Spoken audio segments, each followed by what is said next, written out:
Juez Joaquín Bosch, ¿qué tal? ¿Cómo está usted? Hola Jesús, encantado de poder charlar un rato. Bueno, el magistrado que además tiene el libro nuevo, Jaque a la Democracia, y que está muy de actualidad todo porque con la Dana está en Valencia. Le voy a preguntar directamente quién tiene la responsabilidad de lo que está ocurriendo. Antes de nada, sí me gustaría ver el libro, juez, porque estamos hablando de Jaque a la Democracia, es un libro que ha publicado y creo que además, ¿podemos ver ese libro? ¿Lo tiene por ahí? Jaque a la Sí, Democracia. Jesús, mira, lo Hay tengo a un mano. ejemplar. Además, estamos muy contentos porque acaba de poco tiempo después de su publicación, acaba de salir la segunda edición, lo cual demuestra que hay una ciudadanía interesada en estos temas y yo creo que tras la victoria de Trump en Estados Unidos podemos ir a regresiones del sistema democrático muy importantes en muchos lugares, pero también, por supuesto, en España. Bueno, en España, en lo que está pasando, vamos a ver, la Dana, está el juez Bosch en Valencia. ¿Quién tiene la responsabilidad de lo que está ocurriendo en un contexto de un auténtico escándalo a mi modo de ver? Está bastante claro jurídicamente que en el momento concreto en el que pasan los hechos, que es cuando mueren más de 200 personas, quien tenía todas las competencias era el gobierno valenciano. Además, es que lo marca la Constitución y las leyes, que es el gobierno autonómico el que gestiona las emergencias y la protección civil y, por tanto, es el que debe adoptar las decisiones para proteger a la población. Lo que vino después es otra historia diferente. Ahí podemos discutir si el gobierno central tenía que haber desplegado más medios. Ahora mismo hay más de 100.000 coches todavía en las poblaciones valencianas afectadas. Ahí puede haber una responsabilidad compartida, pero el día que se producen las muertes es evidente quién tiene que actuar, que es el gobierno valenciano. Y esto además en Valencia todo el mundo lo tiene clarísimo. La prueba más clara es que hace unos días hubo una nueva alerta roja por parte de AEMET y el gobierno valenciano, sin consultar a nadie, dictó una resolución para restringir el movimiento de vehículos, para decir que la gente no se moviera, porque está claro que esas son las competencias. En el ámbito penal podemos valorar todavía más cosas, pero en materia de gestión ordinaria era el gobierno valenciano el que ese día debía proteger a la ciudadanía. Es muy llamativo ver a Amazon, al presidente autonómico, pues eludir explicaciones sobre, por ejemplo, esa larga comida. Dice comida, vete a saber, porque no sabemos, no estuvimos allí. No estuve en comunicado en ningún momento. Es que aquí no había cobertura. Entonces, claro, no estuve en comunicado en ningún momento. Es que aquí no había cobertura. Cayendo en contradicciones y en bulos y en mentiras. Y yo creo que ya está bien. Ahí está. Increíble. Y creíble, pues, en fin.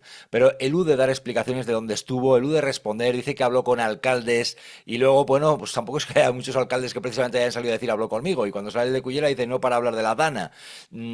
¿Hay indicios de delito en la gestión por parte del presidente autonómico? Es decir, ¿cabe que se investigara para intentar dilucidar responsabilidades? ¿Debería hacerse?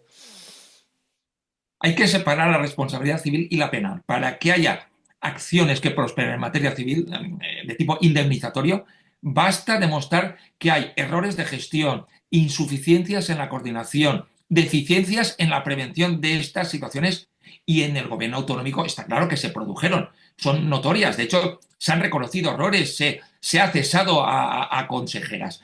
Para que haya responsabilidad penal, tiene que haber algo más. Se tiene que demostrar que los cargos políticos tenían información suficiente para saber que podía producirse una catástrofe, que era previsible que se produjera y que a pesar de esa información no actuaron de manera proporcionada y eficaz para evitar pues todas las desgracias que sucedieron.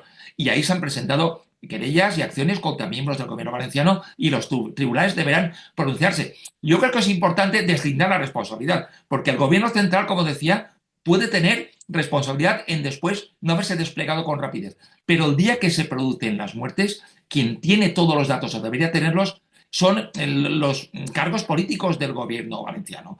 Está claro que hay organismos auxiliares del Estado, la Confederación Hidrográfica, AEMET, pero obviamente no es el presidente del gobierno ni los ministros los que miden el caudal de ríos y barrancos, ni los que hacen las predicciones meteorológicas. Esto lo hacen los técnicos.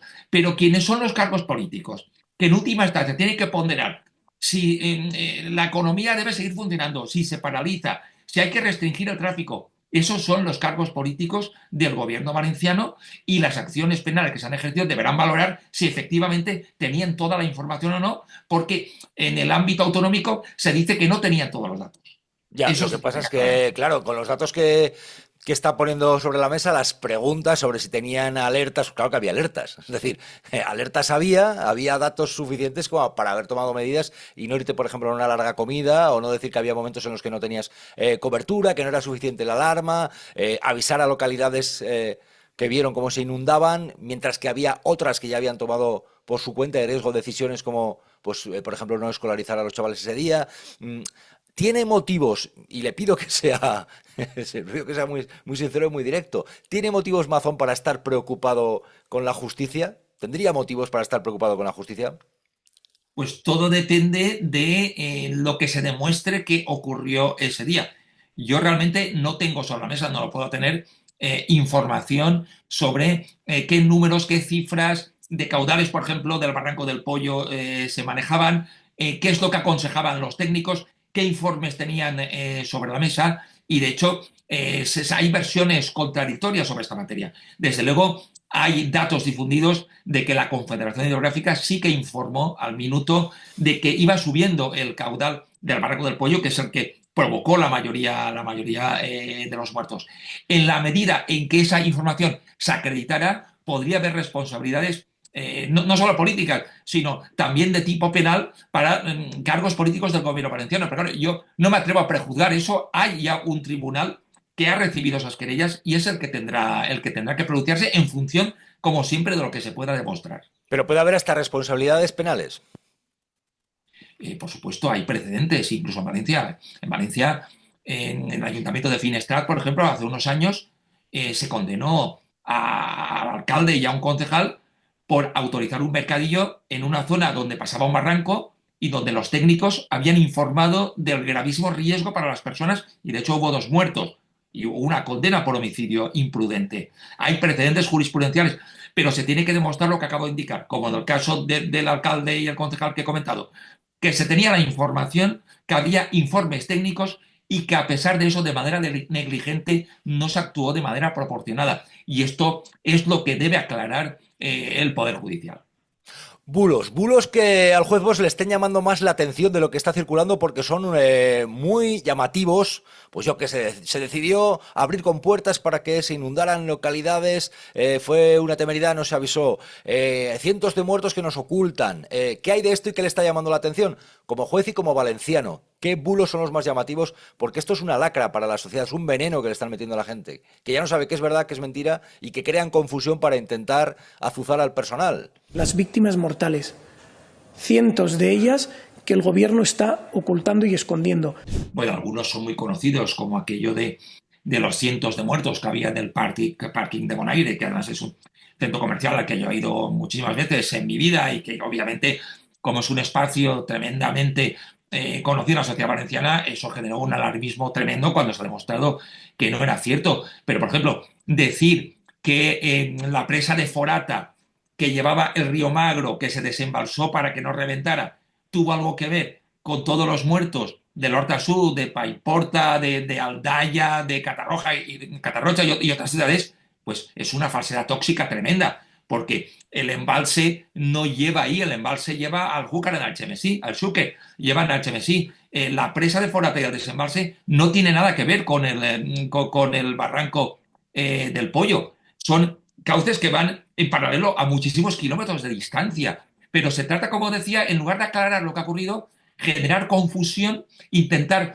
atribuir responsabilidades a quien no las puede tener jurídicamente. Yo, por ejemplo, como te estoy comentando, creo que el gobierno central, después de la tragedia, podía haber actuado de forma más expeditiva. Incluso se podía haber planteado declarar el estado de alarma o el nivel 3 de emergencia para la reconstrucción o la respuesta, haberla hecho más rápidamente. Pero el día el 29 de octubre, que es cuando el Barranco del Pollo se sale con varias veces del caudal del Ebro y provoca todas las muertes, las competencias eran indudablemente del gobierno valenciano. En lugar de discutir hasta dónde pueden llegar, muchas veces lo que se busca es enmascarar con falsedades tóxicas, generar confusión para que al final no se sepa muy bien qué es lo que ha ocurrido. Porque viendo lo que es la presa de Forata, tanto que se ha dicho y se sigue todavía especulando con esto y lanzando bulos en las redes sociales, en determinadas redes donde la gente no contrasta. Se dice, no, que es que levantaron lo que son las compuertas de la presa de Forata y eso es lo que provocó todo. Pero es que el cauce de la presa de Forata no va al sur, a la huerta sur, no va ahí. No va, ese cauce no va ahí. Pero bueno, se intenta confundir al personal. Es decir, lo que afectó a las zonas donde hay más daños es el embalse, o sea, es el cauce, es Chiva, es el cauce del Pollo, vamos, el barranco del Pollo. Tendrán que dar muchas explicaciones estos días, porque ayer entraban los buzos en el parking del Bonaira y prácticamente recibían asistencia psicológica y textualmente uno decía que lo que hay en el parking debajo del agua es un cementerio bajo el agua. Las cifras no son reales, lo sabemos todos. Van a haber miles y miles de muertos. Que no tiene nada que ver, que circula bastantes kilómetros más al norte y que no está afectado por la presa de Forata. Es decir, el río Magro desemboca en el Xúquer y no tiene nada que ver con el barranco de Pollo. Son dos cosas completamente diferentes. Y se desembalsó igual es decir, no pasa por Paiporta, por ejemplo. De hecho, por poner un ejemplo, aquí en Valencia hemos conocido lo que pasó con el desastre de la pantanada de Tous del 82. En parte ocurrió porque no se pudo desembalsar el agua y la presa reventó. Y eso es lo que causó el desastre que ocurrió en el 82. Había una avería en el grupo electrógeno que tenía que haber provocado el desembalse. Y por eso se condenó a un ingeniero, precisamente, ¿no? En vía penal. Aquí sí que se desembalsó, pero es que esa agua no iba a todas las poblaciones afectadas del Horta Sud. Y por eso es un bulo más para adjudicar, digamos, a miembros del gobierno central todas las muertes de Paiporta, de Alfafar, de Sedaví, de Catarrocha, etcétera. Pero no tiene nada que ver, son cauces en un caso de un río y en otro caso de un barranco, que no tienen nada que ver. Bueno, bulos, está siendo muy comentado, incluso comunicadores conocidos como Iker Jiménez y su equipo pillados lanzando bulos. Bueno, esto es algo constante, lo que está ocurriendo. Se debería hacer más desde la judicatura con el tema de los bulos, bien estableciendo equipos especiales con mayor agilidad, con mayor contundencia. Con la legislación actual no es posible adoptar ningún tipo de medida porque no regulan una respuesta jurídica contra la desinformación. Yo por eso en el libro, en Jaque a la Democracia, explico que vulnerar el derecho a recibir información veraz de la ciudadanía es un derecho constitucional. La gente tiene derecho a que la información que recibe sea veraz. Es que es algo que, desgraciadamente, aunque está en la Constitución, no todo el mundo lo conoce. Entonces, ¿debería reformarse la legislación que hay? ¿O debería crearse? Efectivamente, debería desarrollarse el artículo 20 de la Constitución para garantizar ese derecho constitucional de la ciudadanía y articular un procedimiento judicial para que pudiera haber sanciones para aquellos que se dedican a difundir desinformación. Esto hoy no existe y únicamente se puede actuar cuando esas falsedades, por ejemplo, afectan a personas concretas. La injuria, la calumnia, cuando se afecta al honor de alguien. Pero los bulos tóxicos, que lo que buscan es generar miedo, generar incertidumbre, generar inestabilidad, eso hoy no tiene ningún tipo de regulación y obviamente la situación actual no es como la de hace 20 o 30 años. Hoy en día las redes permiten la difusión de bulos tóxicos a través de instrumentos automatizados, casi industriales, ejércitos de bots, enjambres de cuentas falsas anónimas que multiplican y las mentiras pueden verse por millones de personas. Creo que la democracia debe defenderse de estas vulneraciones de los derechos constitucionales y para eso se tendría que articular un procedimiento judicial. Por eso cuando me preguntas, ¿la justicia puede hacer algo hoy? Hoy no tiene instrumentos jurídicos para responder. Tienen que crearse. Tendría que crearse y de hecho recordaremos que cuando Pedro Sánchez se retiró a reflexionar durante varios días, hizo un anuncio con unas medidas de regeneración, entre las cuales se encontraban medidas contra la desinformación. Pero a día de hoy, medio año después, todavía no conocemos ninguna propuesta concreta. Ojalá se articularan ese tipo de propuestas. Y es evidente, hablaba de miedo, de desconcierto, lo que yo creo que se intenta crear sobre todo es un clima político determinado, un clima de malestar y arrimar el asco a la sardina de algunos. Eso es evidente y bueno, hay que estar muy, muy atentos. Y han colaborado, en mi opinión, a crear una mega gota fría. Para mí la coincidencia con Halloween lo demuestra. Esto ha sido un ritual. Han provocado esto porque tienen un plan de destrucción. Somos la competencia de Marruecos y ese es su plan. Después, como querían más muertos todavía, han impedido que vaya al ejército. Son demonios, quieren el mal, quieren la muerte, se alimentan de los cadáveres, son así. Nos vamos a ver además, Juez Bosch, bueno, yo voy a estar el día 4 en Torrent, tengo que ir, voy a intentar estar por allí, además unos días antes, tengo compromisos la semana que viene en Asturias, la siguiente tengo que estar en Marinaleda, pero previamente voy a ir a Valencia y además volveré también luego a Valencia antes de la Navidad porque estaré con el Juez Bosch también, ¿verdad? Vamos a estar ahí. Y En bueno, Cullera, pues, mi pueblo. Esto sí. sí que es un buen pueblo para Cullera, estar. la idea de estar en Cullera, faltaría más, Cullera tan conocido. En Cullera es el día 19 de diciembre y en Torrent voy a estar el 4 de diciembre y bueno, seguramente me acercaré también el mínimo el 3 a la vuelta de un acto que tengo en Madrid que es el 2. O sea, es la agenda que, en fin, es tremendo, pero bueno, es lo que hay. Estaremos ahí. Por cierto, sí le quiero preguntar por unas imágenes. Las imágenes que me parecen tremendas de gente cantando el cara al sol con este enaltecimiento. En la sede de Ferraz del Partido Socialista, el centro de España.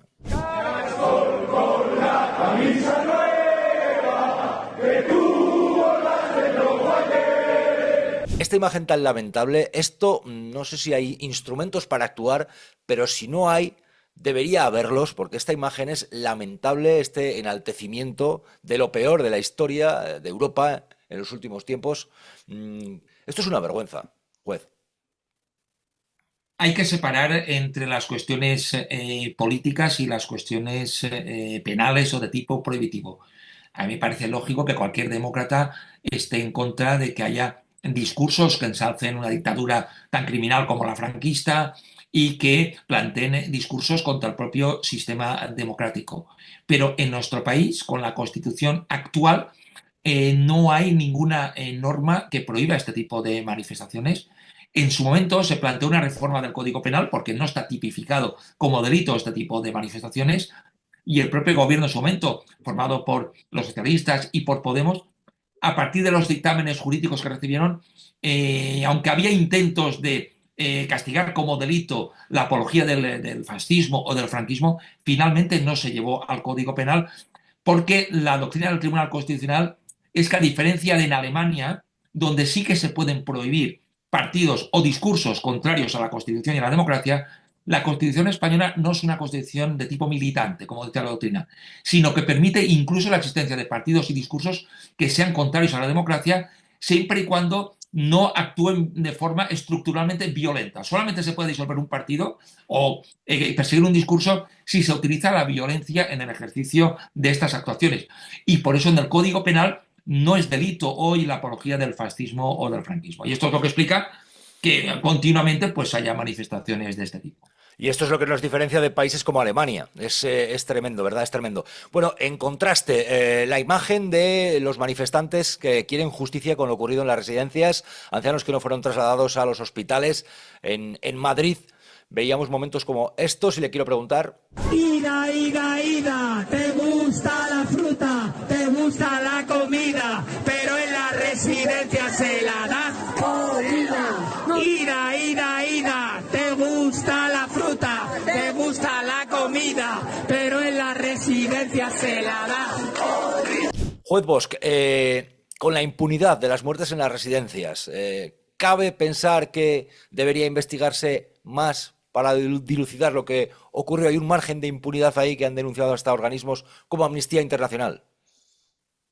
Como he comentado antes, una cosa es la responsabilidad política o la responsabilidad civil de tipo indemnizatorio y otra la responsabilidad penal. Para que haya responsabilidades civiles o políticas, basta que haya lo que aquí parece que ocurrió. También errores en la gestión, falta de previsión, pero la responsabilidad penal no se aplica en términos genéricos, sino se aplica a personas concretas, a cargos políticos individuales o cargos de la administración. Y para ello se tiene que demostrar, como comentaba antes, porque es una doctrina general para todas las imprudencias, que los cargos políticos, por ejemplo, en la Comunidad de Madrid, contaban con toda la información, que era muy previsible que se produjeran las muertes y que no supieron actuar porque se comportaron de manera negligente para evitar todos los fallecimientos que se produjeron.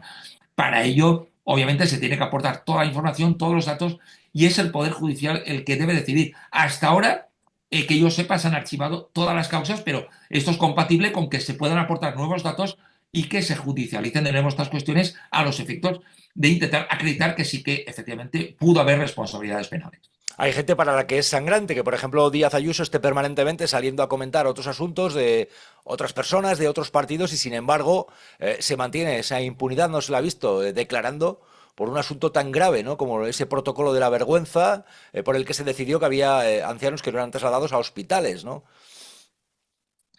Esta es una valoración que deben hacer los tribunales competentes.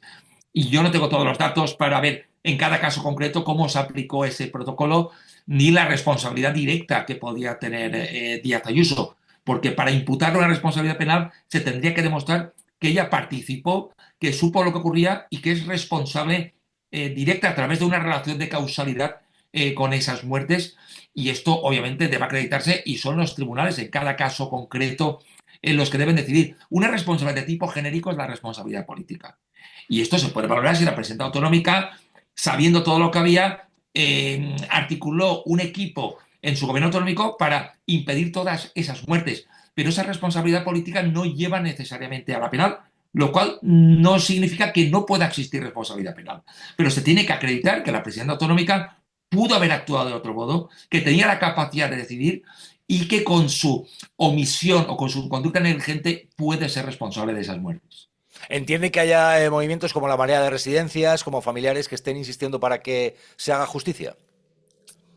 Me parece absolutamente normal que se busquen todas las responsabilidades políticas, civiles e incluso penales, y más todavía si son familiares de los miles de víctimas que tuvieron lugar durante la pandemia. No son los que tienen derecho, sino que creo que les asiste la razón moral absolutamente de pedir sobre todo que se aclare todo lo ocurrido y que si hay responsabilidades penales que se depuren las mismas. Yo creo que en lo que pasó durante la pandemia todavía queda muchísimo por saber y quedan muchísimas responsabilidades que exigir. Bueno, ahora mismo tenemos una situación política en la cual el empresario Aldama ha salido de la cárcel. Se ha decidido que salía de prisión después de que prestase declaración, hiciera una serie de acusaciones de, por ejemplo, pagos de comisiones a dirigentes del Partido Socialista. No hay pruebas por ahora, dice que las va a mostrar. Vamos a ver. Como tantas pruebas quiere, que no se preocupe el señor Sánchez, que va a tener pruebas de todo lo que se ha dicho. Pero sí que es llamativo que comparezca, diga esto, no aporte pruebas, y lo han puesto en libertad. Claro, la Fiscalía ha pedido que lo pongan en libertad. Una vez que lo pide la Fiscalía, pues evidentemente el juez ya, pues está abocado a tomar esa decisión. Pero es llamativo de que dice, no, va a tirar de la manta, va a caer, puede hacer incluso tumbar al gobierno. ¿Qué le llama la atención de todo esto de Aldama? Porque, ojo, hay un gobierno que puede estar ahora mismo pendiente de este Aldama, de este empresario Aldama. Yo cuando se habla de comisiones tengo tendencia a llamarlos sobornos, ¿no? Porque realmente esto de la comisión queda como muy mercantil, muy comercial. Sí, comisión, soborno, mordida. Exactamente, pero esto siempre se llama soborno, mamoneo. Soborno con razón, ¿no? Porque yo creo que lo de las comisiones pues puede suavizar la gravedad de esta conducta, y lo digo porque el señor Aldama ha reconocido haber pagado un montón de sobornos. Entonces hay que contextualizar. Claro, lo que pasa es que la diferencia está entre decirlo y demostrarlo, porque quiero decir, yo puedo ir mañana al juez y decir, bueno, mira, le pagué tanto a fulano, tanto a mengano. Claro, pues puede venir al juzgado alguien que dice que mató a John Kennedy, Claro, pero bueno, eso no significa eso sí me interesa, porque a mí sí me llamó la atención de, joder, va, declara esto y lo ponen y lo han puesto en libertad. ¿Qué mecanismo ha habido ahí para poner en libertad? Ojo, porque ya estaba con otra causa que era por también la corrupción presunta con los hidrocarburos de decenas de millones de euros. Es decir, estamos hablando de un pájaro de cuidado.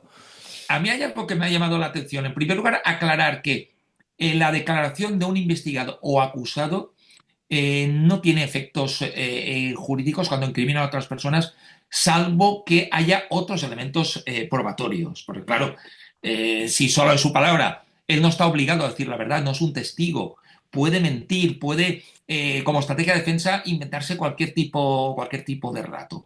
Entonces, su declaración sí que es relevante en lo que afecta a la confesión de pagos a Ábalos o a Koldo, porque ahí sí que hay informes policiales basados en cuentas bancarias, modificaciones patrimoniales, registros de llamadas, en mensajes telefónicos, que son un elemento más en el cuadro probatorio.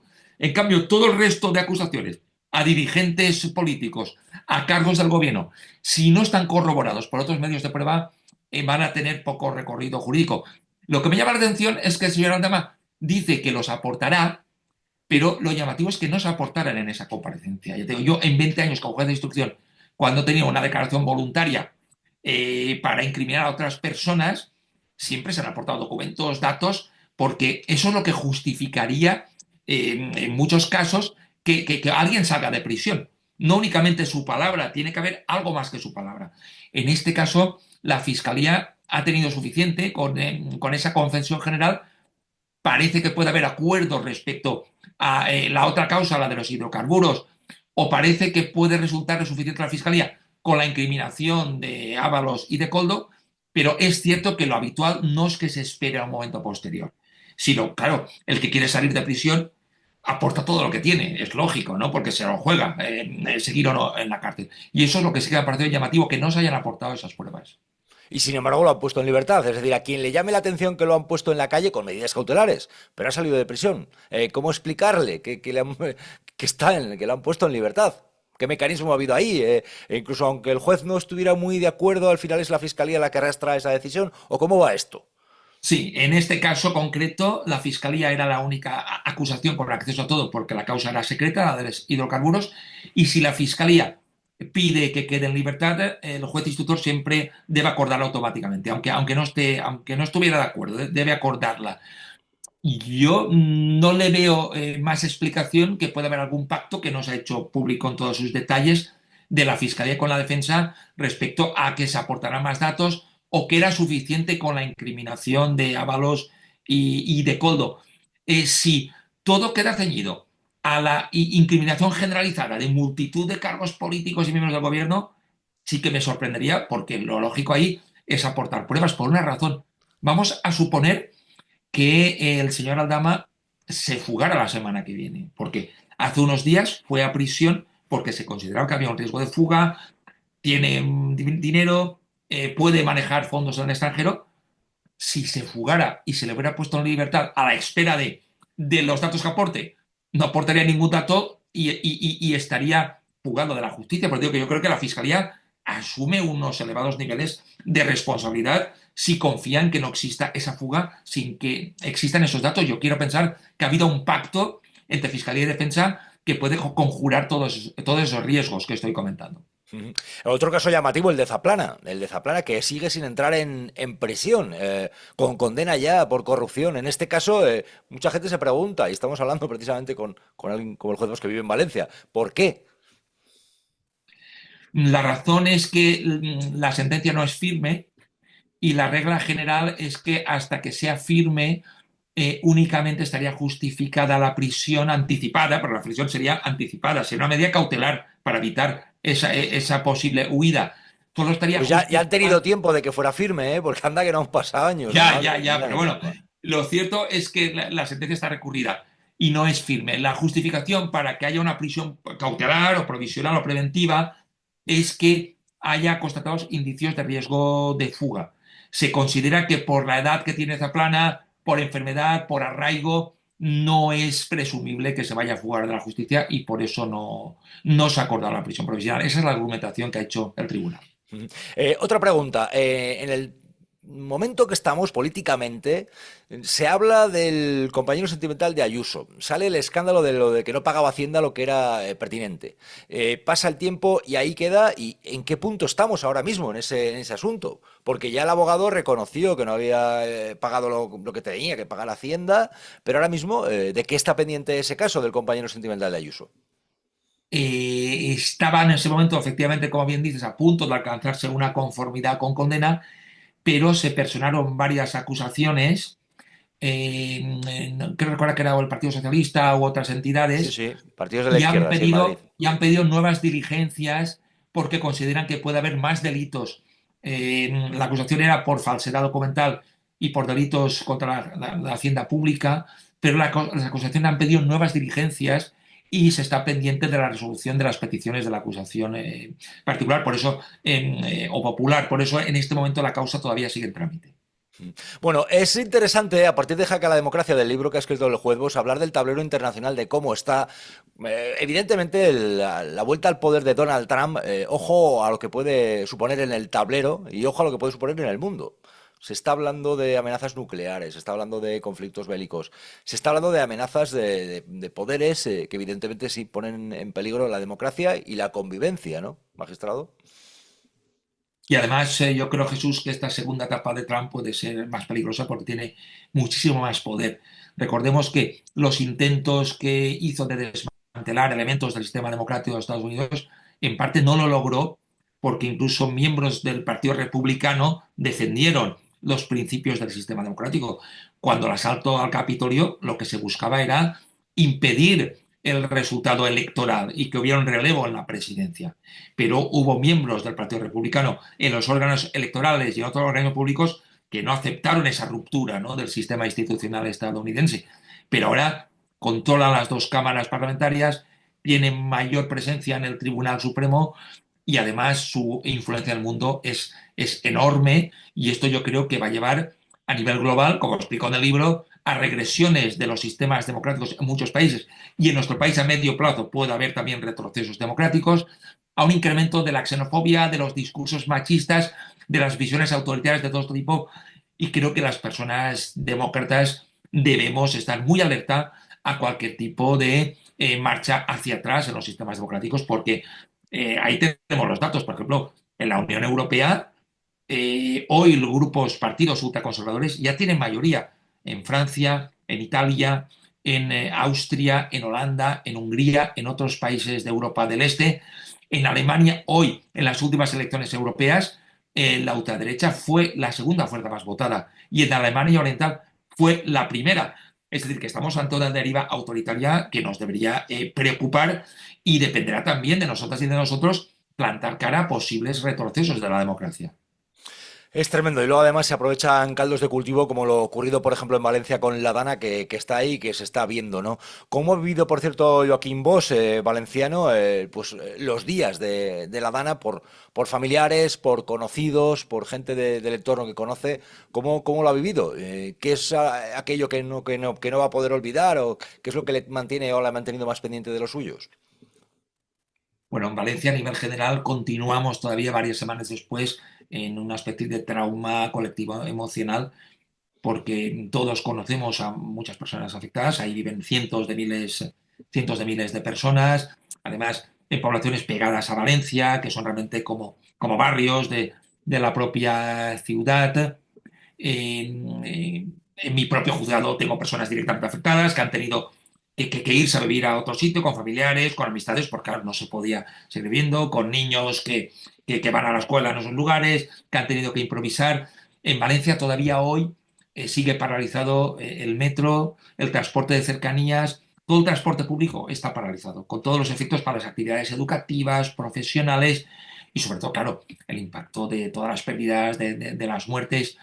Yo, aunque apenas he publicado nada de esto, he estado en equipos de voluntarios, y claro, lo que es realmente impresionante es que aquello parezca como arrasado por una guerra, con, ya te digo, cientos de miles de vehículos en las calles destrozados, locales y viviendas también deshechas. Y claro, a mí me impresiona pues que después, primero, la actuación al menos poco diligente de las autoridades para evitar lo que ocurrió. Haya o no responsabilidades penales, está claro que hay errores muy importantes. Y en segundo lugar, la falta de capacidad de respuesta del Estado. Lo que no puede ser es que el Estado, y ahí hay que incluir a partir del día siguiente, al día de la falta de respuesta del gobierno autonómico y del gobierno central, porque no es admisible que en una situación de varias poblaciones, de cientos de miles de habitantes arrasadas, que pase un día, dos, tres, cuatro y que prácticamente no aparezca nadie por allí. ¿Dónde están las instituciones para amparar inmediatamente y proteger a la ciudadanía en una situación límite? A mí esa situación de desamparo que he percibido personalmente cuando he ido allá con equipos de voluntarios es lo que me ha impactado, ¿no? A veces parece que el Estado lo controle todo, pero caray, cuando toca intervenir en el acto no ves que el Estado intervenga rápidamente, y esto realmente nos debería preocupar. Sí, hay testimonios como el del escritor Santiago Posteguillo que han sido también pues claramente un golpe en la mesa por cuanto ha detallado, ¿no? Le pilló en paiporta, y detallar pues lo que estaba diciendo el juez Bosch, ¿no? La tardanza en la intervención. No había policía, ni ejército.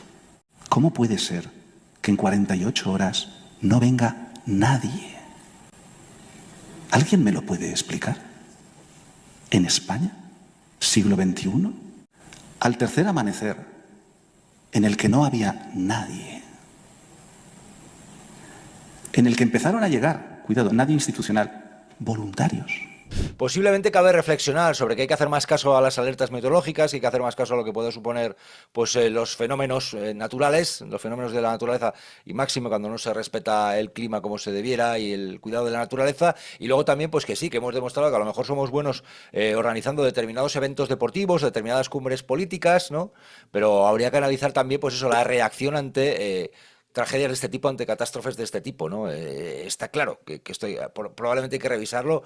Además de eso, ya que tenemos tan enquistado que es el tema de las diatribas políticas, de los enfrentamientos políticos, ¿no?